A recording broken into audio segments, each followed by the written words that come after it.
secara penuh, secara utuh, secara kafah.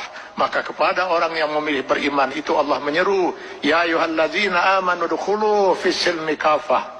Kalau memang kalian memilih beriman, masuklah ke dalam Islam itu secara kafah, secara utuh, mengislamkan diri kita setiap detik, baik dalam hubungan hablum minallah maupun hablum minan nas.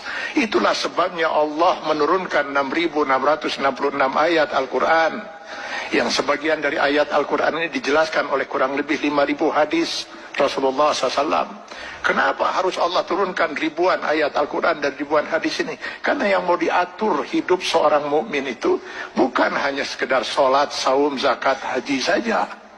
Seluruh kehidupan dia per detik, Pak. Mulai dari masuk WC, keluar WC, sampai mengatur kehidupan bermasyarakat, bernegara. Ini kalau dia mau milih beriman. Kalau tidak mau diatur hidupnya, jangan milih beriman, milih kafir. Pada orang-orang yang berfaham sekularisme, liberalisme, yang ingin memisahkan agama dari kehidupan, saya sering mengatakan, kenapa repot-repot harus menolak sebagian aturan Allah? Pilih kafir. Anda bebas sebebas-bebas.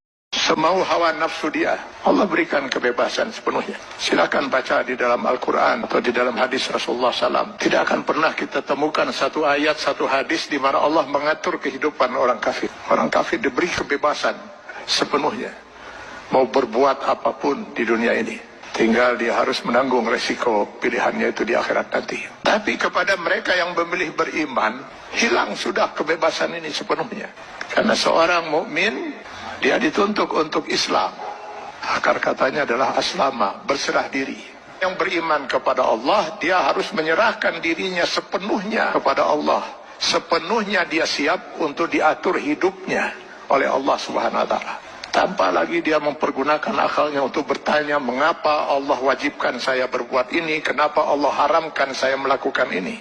Kalaupun pertanyaan itu muncul dalam dirinya, maka keimanan dia akan menjawab, saya lakukan ini karena Allah perintahkan, dan saya tinggalkan hal ini karena Allah melarangnya. Itu jawaban seorang mukmin. Dia tidak akan berusaha mencari ilah hukum, alasan hukum, apa manfaatnya, apa hikmahnya. Karena keimanannya akan mengatakan, semua yang diperintahkan Allah pasti ada manfaatnya. Dimengerti atau tidak dimengerti oleh akal dia. Semua yang dilarang Allah pasti ada mudaratnya.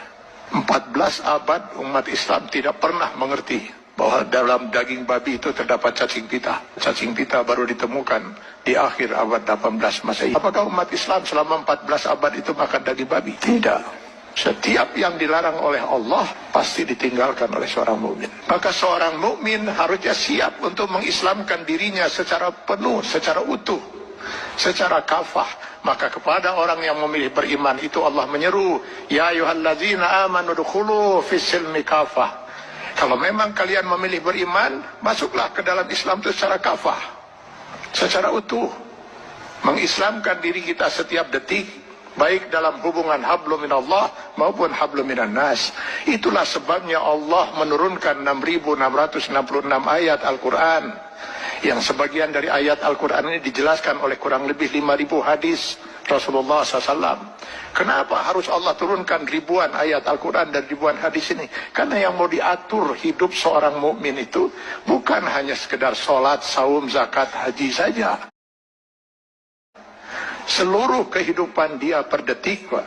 Mulai